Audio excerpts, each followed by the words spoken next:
All right, guys.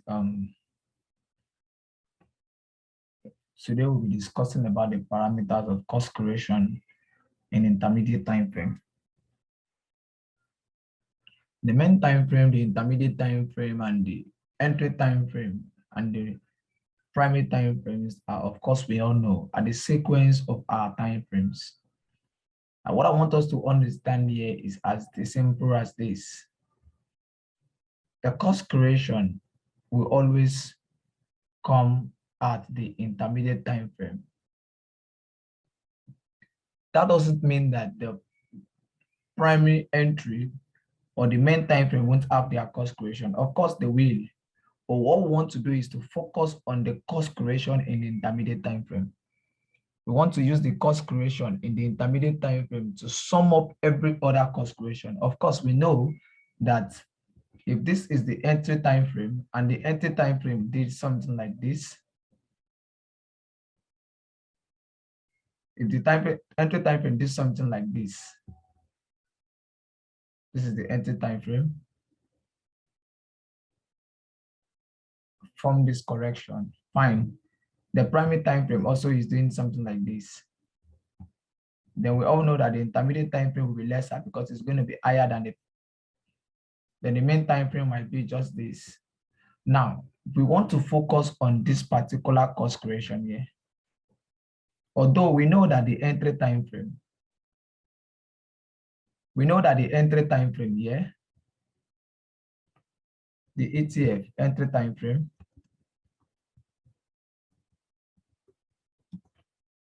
we know that the entry time frame here,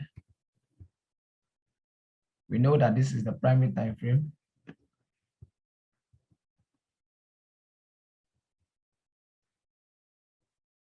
We know that this is the main time frame. And we know we have the intermediate time frame. Now this is the main time frame. Now this is the intermediate time frame. Now we know all these. Now what I'm trying to say is this.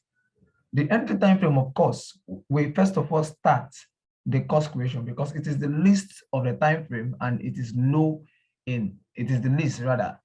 So you want to expect the noise to be much here.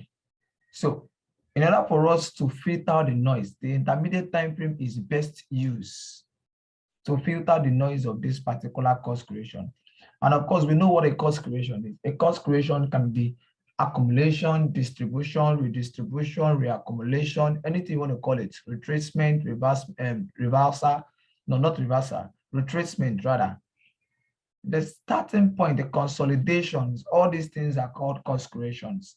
Remember the law of cause and effect. They are going to create a cause in order for them to bring out an effect. If the cause is not there, there will be no effect. If the cause is not there, there will be no effect. And that's why you see the trend, when you see price dropping like this drastically, the result of this particular drop is not because it wants to drop. No, it is simply because before the dropping, there is a cause that has occurred.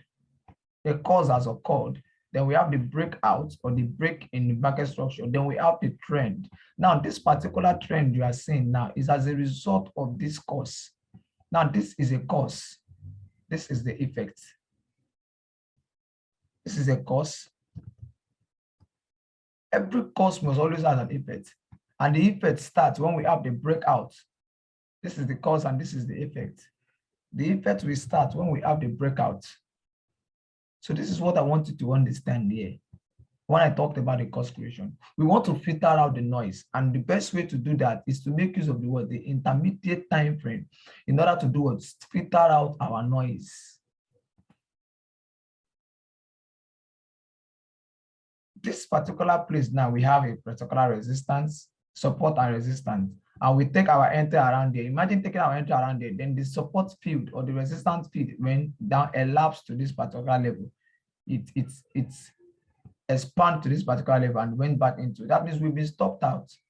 So in order for us to filter every noise, the best thing to use is to make use of the intermediate time frame, which is the intermediary between the main time frame and the primary time frame.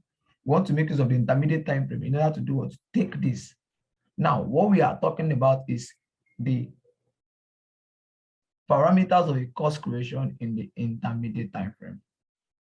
The parameters of cost creation in the intermediate time frame. Now,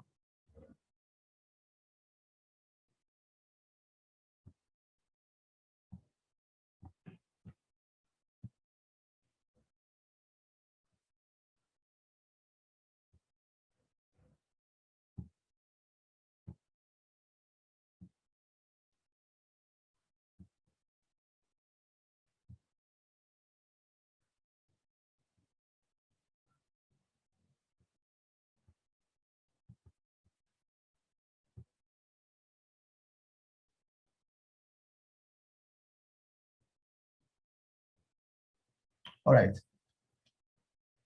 The first thing here says the cost creation comes after the close of the main time frame bar.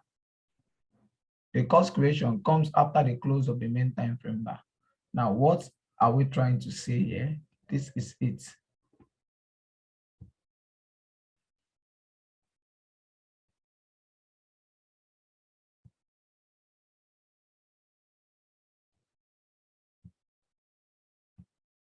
This is the main time frame.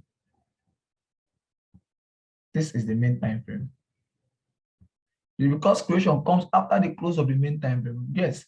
Now, before the cost creation, of course, we know that the market will have already done what? The market will have formed this.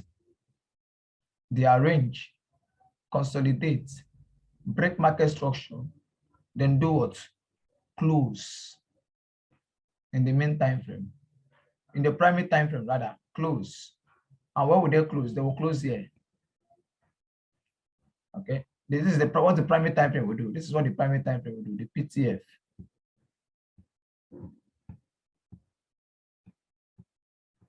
The PTF will do something like this. Break market structure, then close. In as much that we have a close below the market structure, there is no problem. We need to see a close below the market structure. A close below the market structure. Let me clean this and draw a better one for the sake of the, okay, now this is a typical market structure. We have a close below the market structure. This is what the PTF will do. Now, the main time frame, what we are saying is, this is going to be the main time frame. This is as simple. The main time frame will just be like, it might be a particular bar that formed this, a particular bar that formed all this. The main time frame may be a particular bar that did what? That formed all this. We are seeing here. All this now may be equivalent to one particular bar in the main time frame. And this is just the one bar. So we want to wait for the close of this particular bar, this particular main time frame bar. We want to wait for the close. We want to wait for the close of this bar. So if this is a daily time frame, you wait for the day. If it is a weekly time frame, you wait for the week. If it's a 4 hour, you wait for the 4 hour bar. 1 hour, you wait for 1 hour. Monthly, you wait for the monthly. Just wait for the main time frame bar to close. Now, after we waiting, then they say the cost creation comes after the close of the main time frame bar. Now, when this particular bar closes, then you want to switch to your ITF, your intermediate time frame, and look for what? Now, let's assume this particular bar closes here. You want to wait because the market is going to do what? Form their cost creation. They have to form the cost creation that will project them into deeper prices or higher prices, depending on if you are buying or selling. They have to form it. And in that way, what they have to do is what? Create another cost. They will create another cost.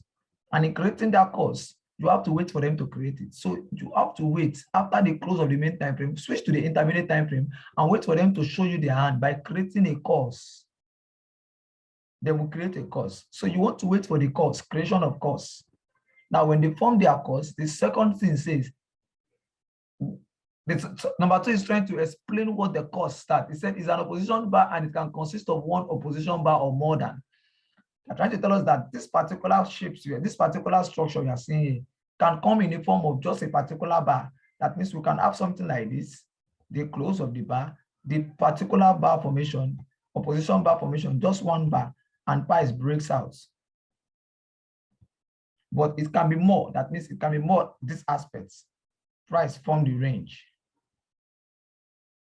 More than one bar. went up. Even when I one bar, then it comes down back and breakouts. So it can come either this way or this way. It can come either this way or this way. Now they are telling us that most times the cost correction might take price backward to the top or find a key level area at the breakout bar of the BMS. Good. Now, if this is this BMS, the assumed BMS, break in market structure, let's say this. And this is our BMS. Now, this is what price we do. You see, breaks BMS, they form the cost creation and took us back up to the range of this particular BMS. That's what this is trying to say. It's trying to show us the key level areas where they can retrace price to after the cost creation. And this is what?